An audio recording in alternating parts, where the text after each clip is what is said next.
colleagues for convening this group or starting this research. In the interactions we have, I think we both agree that we need more research on this topic. We need more awareness on these kind of topics, and the issues related to languages are not the majority of languages online, languages that don't have the same resources or receive the same attention that other languages online.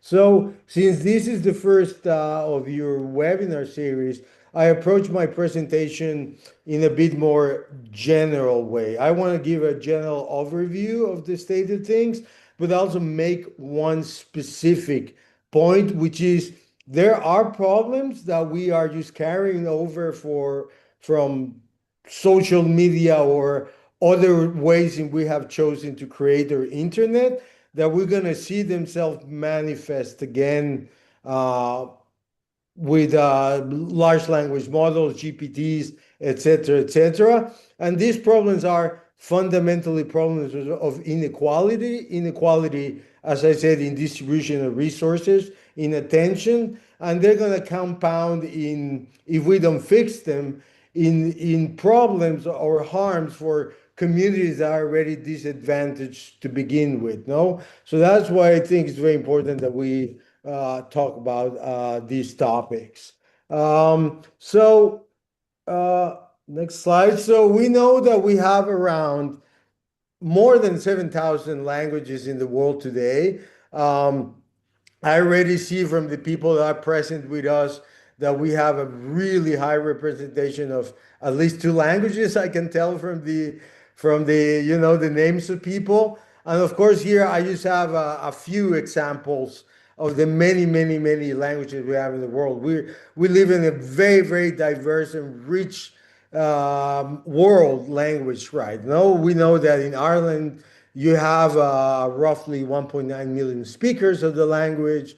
If we go to Mexico, we have 1.7 of Nahuatl, the language of the Aztecs, the language that gives the name to the country, Mexico. Or we have Yucatec Maya, one of the different Maya languages that's spoken across borders from different countries, or Quechua in Ecuador, or Shuar, another much smaller community in Ecuador that speaks this language but crosses borders with Peru, or non-majority language by comparison, the Santa language in India, spoken by around 7 million people, right? These are just some examples of the many languages we have, of how many people actually speak them. I mean, overall, you wouldn't say it's just a few people that speak this, no? These are not languages, fortunately, any of these in danger of disappearing soon, but they are disadvantaged. There's the other question, of course, of languages that are in danger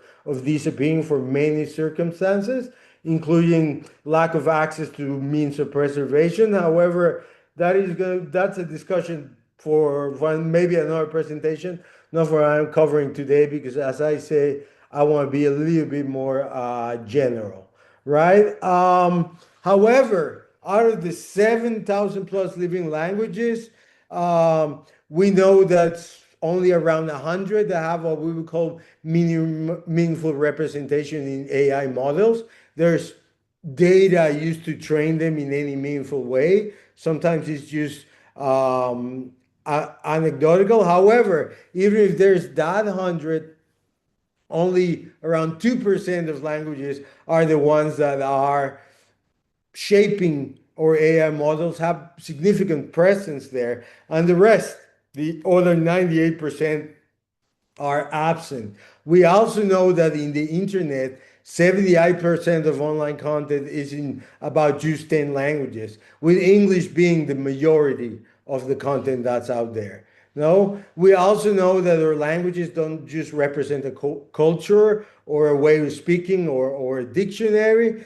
There are also windows for how communities access information, how they access AI, how they view the world, and how they view the world views them, which is very important for online environment. So let me walk you through the problems we've found. First, this is research we've done, but other people have identified for years now is the issues with social media and recommender algorithms. And you will see how these are issues of resource allocation, of who or what communities, private companies that own social media and these algorithms place a value on, place their attention on, and put resources too, because they think largely that they will have an audience and therefore will be able to make money out of it, right?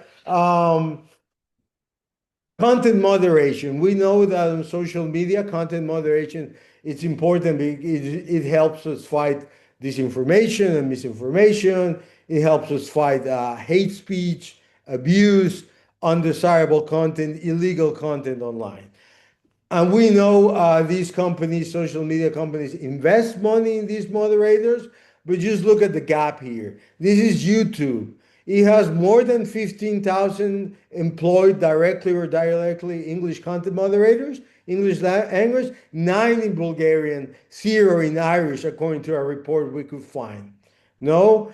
So a problem here is if you do not allocate resources and you do not allocate also people that know languages and contexts, then there's two risks. One, that you may over censor people you don't understand because you make the wrong decisions, or two, and maybe even worse, if there's not enough supervision to understand what harmful content is circulating in other languages, that you just will let this harmful content fester and multiplicate in these communities without adequate supervision or resources for our response. No, look at this is the case of Meta or Facebook. 80% of the budget for content moderation is spent on English. Facebook still the most used social media platform around the world, even if in Europe it's somewhat less popular now. 87% is devoted to English, when only around 9% of Facebook users are native English speakers. No? So disinformation targeting minority language communities in Facebook, this means, will go largely undetected. Algorithm systems, automated moderation, may fail to flag harmful content in other languages or flag content that's actually not harmful as harmful and take it down, like bringing the risk of over censorship to some communities. No, we know there is some research, some evidence that identity-based disinformation, disinformation that targets minorities, recurrently exploits this kind of gap to harm them, to spread content that may harm them. No? Another risk is that communities facing offline discrimination will also be less protected online. And a big problem here is that there is no direct regulatory requirement for platforms to correct this imbalance. I'll go into regulatory responses at the end of my presentation. So recommender algorithms themselves, meaning not the algorithms that moderate what you post or do not post, but meaning the algorithms that will decide what information reaches you, can also do damage to these communities. Why? First, because they're calibrated and designed on dominant language content. They're designed mostly for English, not for the other languages. No, they may just evaluate minority language content as low quality or low in reach, meaning, oh, people won't engage with this content, it won't generate money for Facebook, so why promote it? No, they may enable disinformation to spread faster because they cannot understand or separate good content for bad content. They may have no language-specific safeguards for minority languages and might create filter bubbles for their isolating communities. This was a problem a colleague from India speaking for Santali languages made us aware of in an event we had here in Barcelona. We have 7 million speakers, but many of these speakers do not speak any other language, even any other language of India, of the country. So they interact online, but only amongst their peers and only in a reduced kind of online environment. So it does generate bubbles. We have again documented cases that we gathered to this event. In Ukraine, we saw Russian language disinformation was amplified across Telegram and Facebook, targeting Russian speaking people in Ukraine. In Moldova, something similar happened with both Russian and Romanian. In Catalonia, some research have found how platform are inconsistent in terms of their quality and their results for content moderation in Spanish and Catalan. And also, they found that this information easily penetrated some communities that spread it without meaning to. And then in India and Santal language, as I was speaking, there was a big problem because of this digital isolation in having reliable COVID-19 health information available for them. So this information circulated widely and without control. This is a principle, the Matthew effect in language technology, comes from the Bible, from Matthew.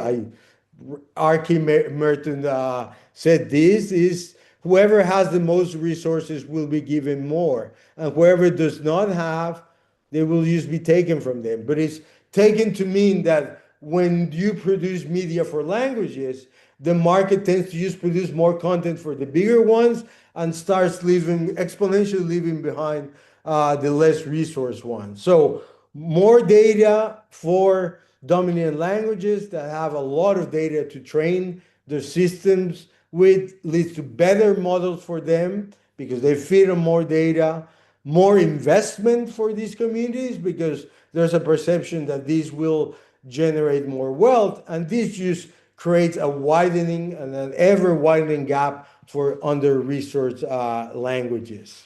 So these are problems from social media. We've been using social media for a long time now. If you think about it, when was the first time anybody opened a Twitter account? 2006, 2007, 2008, Facebook, 2004, 2005, something like that. And if we think about Google search, where we had problems like this already emerging, goes way before that, right? Even the late 90s. So these are problems we have not solved yet. We're still carrying it over.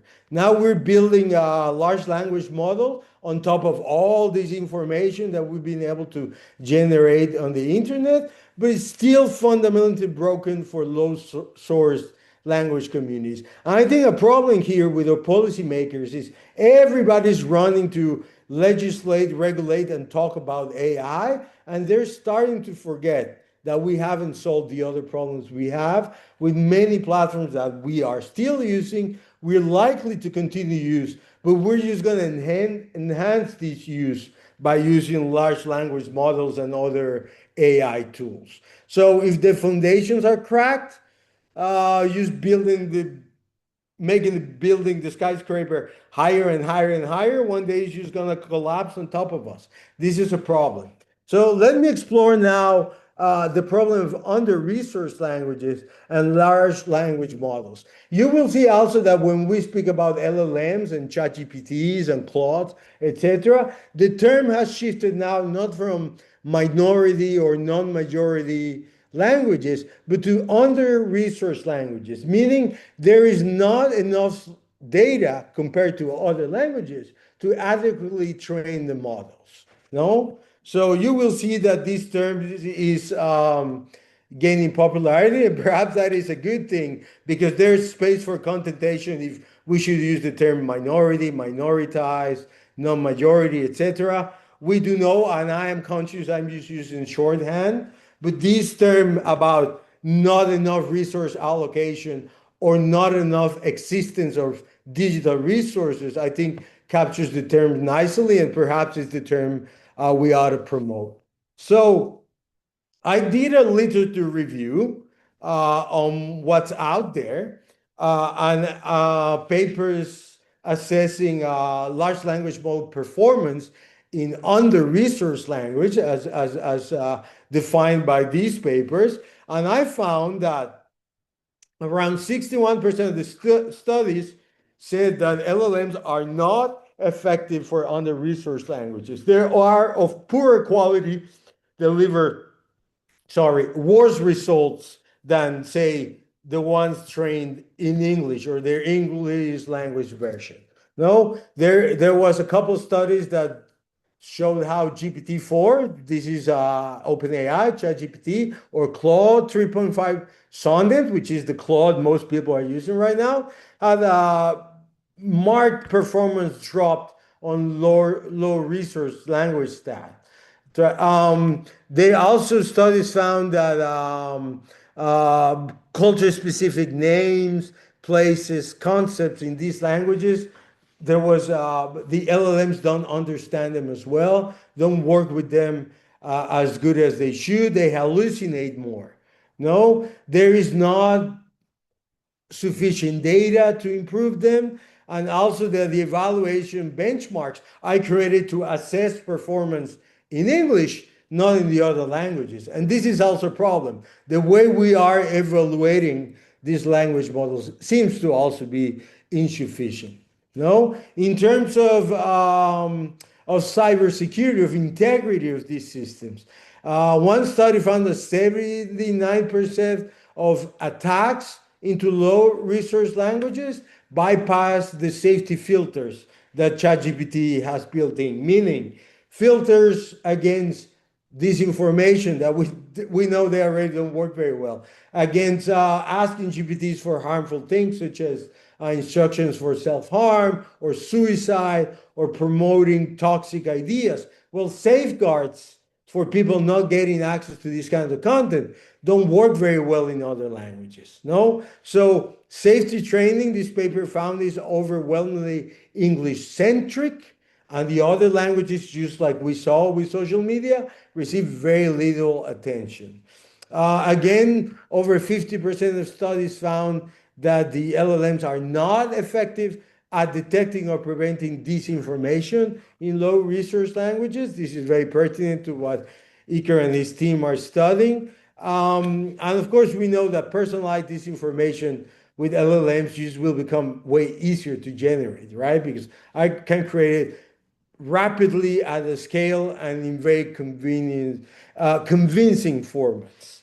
No? So this leads me to a third part of my talk, which is compounding vulnerabilities, meaning we haven't solved the problems of the past. We are adding the problems of LLMs. So we're just making everybody more vulnerable because we're just conflating the problems without having addressed the ones that we had before. But then we're sadly going to have to inherit or adopt the new problems we're getting because of how these new systems are being designed, right? So social media, its failures are that content moderation has always been underfunded. You saw how Facebook or YouTube devote very little resources to other languages. The recommender systems are biased towards majority languages, don't pay attention, were not trained with sufficient resources, that identity-based disinformation spreads online, and platforms are not accountable. There's no direct obligations to make this better. LLMs have performance gap in minority languages. Safety filters don't seem to work as well. AI-generated disinformation in any language will be a problem, but without sufficient moderation, we become a bigger problem, perhaps, in minority languages. And same thing, no accountability. For example, the UAI Act for LLM so far it requires transparency. Let people know they're talking to a chatbot. That's it. Nothing else. No? So this could be a perfect storm for our minority language or undersourced language communities. No?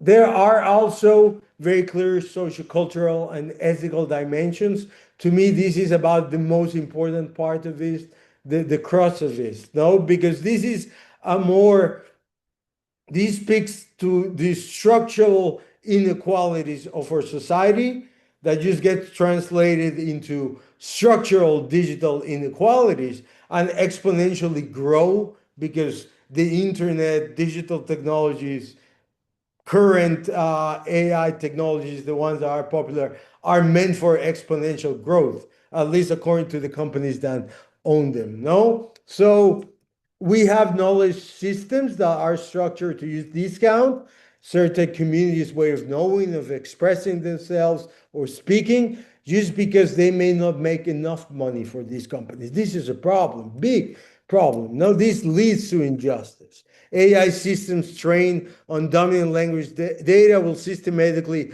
undervalue and misrepresent minority or under-researched languages, knowledge, culture, and worldviews. An AI that cannot understand Nahuatl, this Mexican language I was speaking about, cannot serve Nahuatl speakers fairly if it doesn't understand who they are and where they come from. There's also an issue of data sovereignty. If the others have better models than us, how are we going to compete? What kind of autonomy we have to govern the collection, ownership, and application of data and its conclusions to people's territories and languages? We risk just exacerbating digital colonialism, something that Nick Coldry and Mejias talked about over a decade ago by now. No? So let me look at some good things, though, that are out there, just to conclude. I don't want to conclude in a down note. I mean, we know we have problems, but we are seeing people trying to do something about this. No? Some things are insufficient. For example, the Digital Services Act that regulates social media companies in the European Union is trying to do something to improve our lives online, to reinforce how our rights are protected, including our right to no discrimination. However, I think the DSA, while okay, it still has shortcomings. No, it does have the obligation for systemic risk assessment for very large online platforms, asking them to identify what risks exist online for any kind of community. That sounds good. No, there's also mandatory transparency in reporting on how they moderate content online. There's also a mandate to give access to data for academic researchers. Users have better complaint mechanisms. There's crisis protocols. There's audits of algorithm recommendation systems. That is good. However, risk assessments, the one we've seen so far, they do not really disaggregate results by language, if at all. Sometimes there's some reference, but most of the time there's none. Transparency reports, same problem. Most languages are not even alluded to. Research access provisions remain underutilized. Most research access provisions are for English language, also because many of the reporting is still done in English. Disinformation study frameworks are not quite adapted for low resource language detection. There are people doing work, but we need to work more on that. And enforcement action, from what we've seen, is rarely triggered by minority language harms. We see other things taking priority. I think the DSA is not bad as a framework, but it still needs more work. Regarding identity-based disinformation, this is something that's actually positive. The European External Action Service has been working hard for the last few years to develop the FIMI, the Foreign Information and Foreign Interference and Manipulation of Information framework, meaning it's a framework to understand where this coordinated disinformation may be coming from, understand who's using it, who they're trying to harm, and based on that information, trying to devise responses. They were very focused on election integrity, but beginning in 2024, they issued a report saying that we need to also work in disinformation that targets communities based on their identity, meaning their ethnicity, their religion, their national origin, but also their language.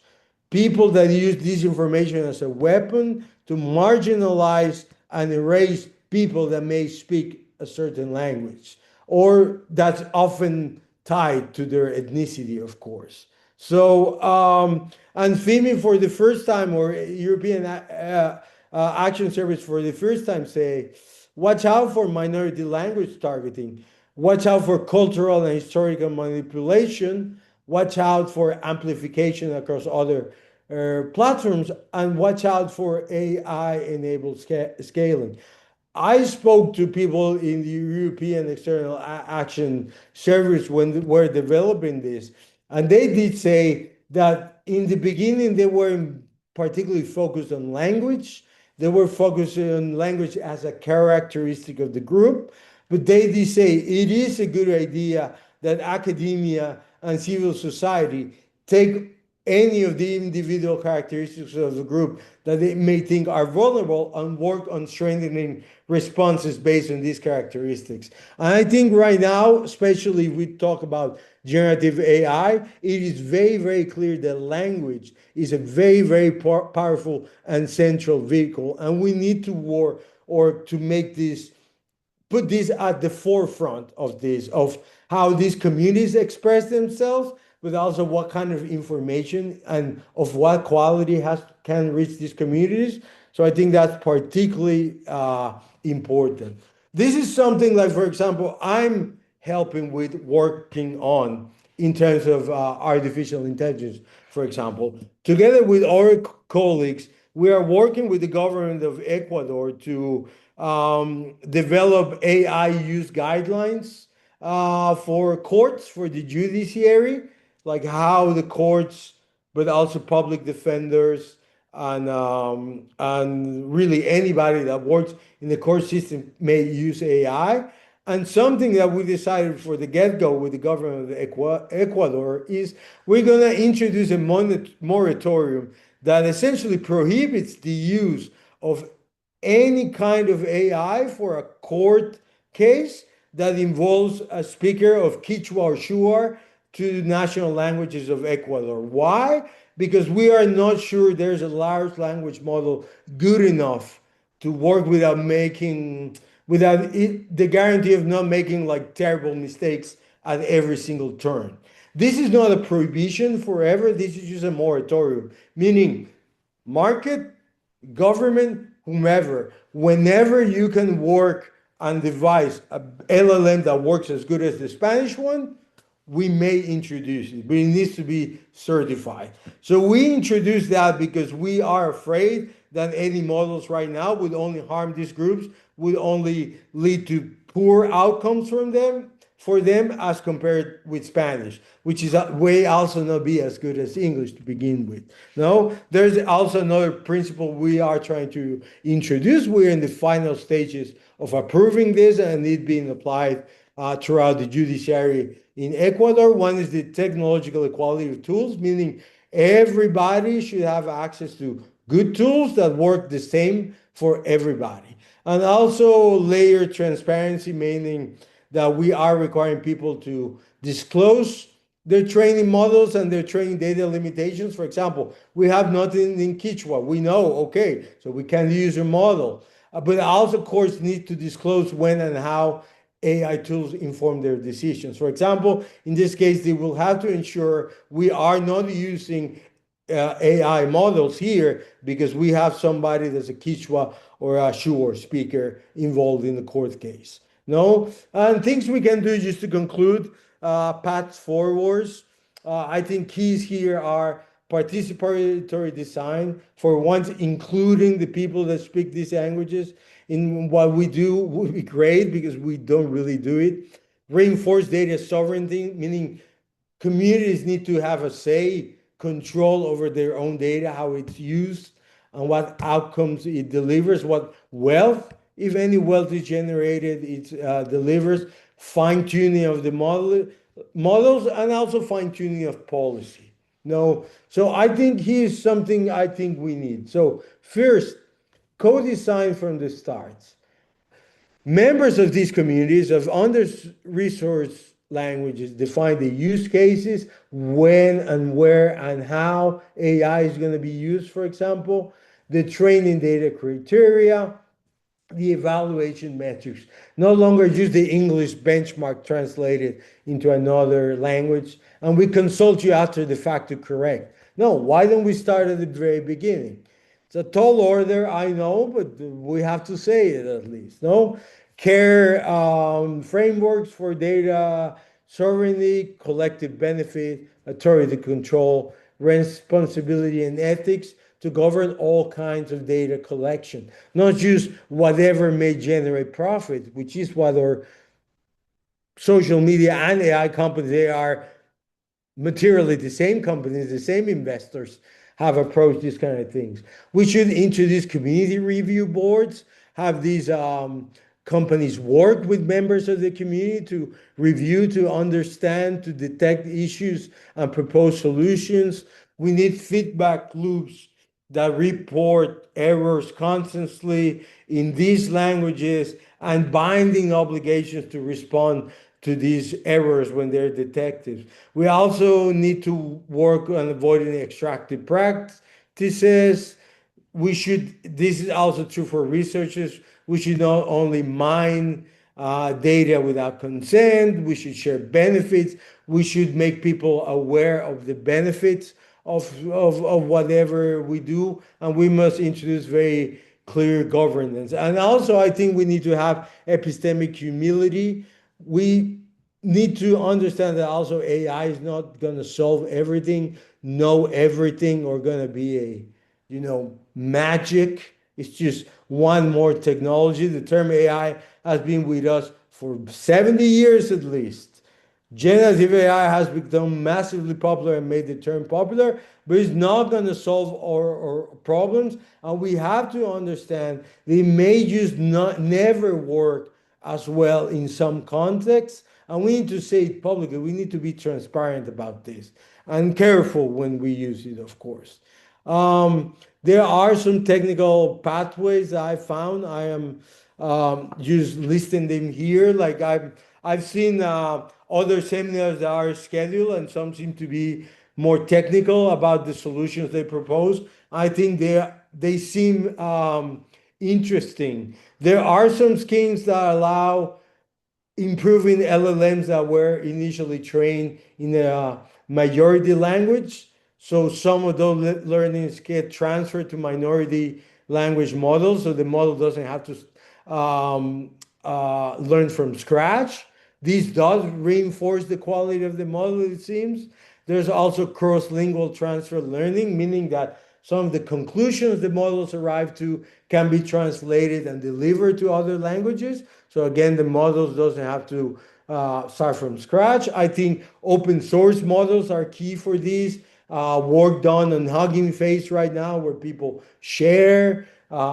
Companies like Public AI from Joshua Tan are doing very good work in trying to open source the things they do and put it to the service of the other people. Also, I see initiatives about community curated corporate data, ensuring that the data adequately represents communities and groups, and also multilingual safety training that includes low resource languages, right? In any integrity, safety, quality training for the models, these multilingual uh, diversity of our world needs to be present there. And of course, we need community governance, certification standards, like for example, the one in Ecuador, the moratorium gets lifted essentially when you get certified that the model works, better regulatory oversight, and of course, long-term public funding in support of languages that need this public funding to level the playing field. So for policy, in terms of policy recommendations, I would say for policymakers, for example, in Europe, the Digital Services Act should explicitly include minority language harms. If the platforms are not detecting the harms, then let the legislator tell the platforms, you could harm these groups. So do something soon rather than later. No, mandate language disaggregated transparency. We want to know how well your systems are performing across languages. The European Union alone has 27 languages, and as a union, it has many, many other languages inside the union, and this is true for many, many other countries again. Fund certification programs for AI tools in indigenous languages would be a good idea. And this technological equality of tools as a due process standard would be a nice thing to have. Platforms need to allocate more moderation resources proportional to the risk of harm to a group, not to their market size. It's not because there's only 100,000 speakers of any or 2 million speakers of the Irish languages, how much harm are they exposed to because of work you haven't done throughout the years, you haven't done yet. So allocate resources to course correct. Same goes for a vulnerable group, including migrants that may be living in other countries and forming their communities in countries where they migrated to. Publish language-specific moderation data as well. Adapt these disinformation classification and response frameworks to low resource language monitoring as well. Co-design content policies with minority language communities, work with the communities. And of course, for research and civil society, we need to work on building benchmark in low resource languages.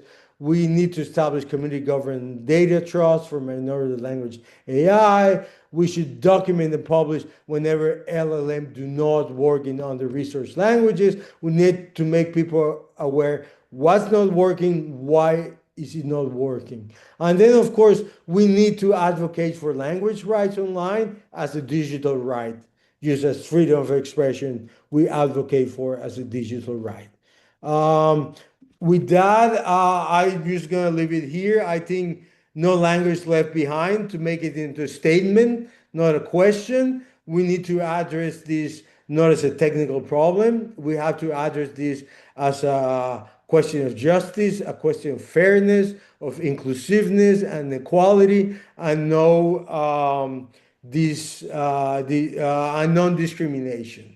The question to ask is if the AI systems are truly universal just because most of us can actually access them, or they're usually universal who those already hold power. And this is it for me. Thank you for listening to my presentation. Happy to discuss and answer some questions. You have my contact here.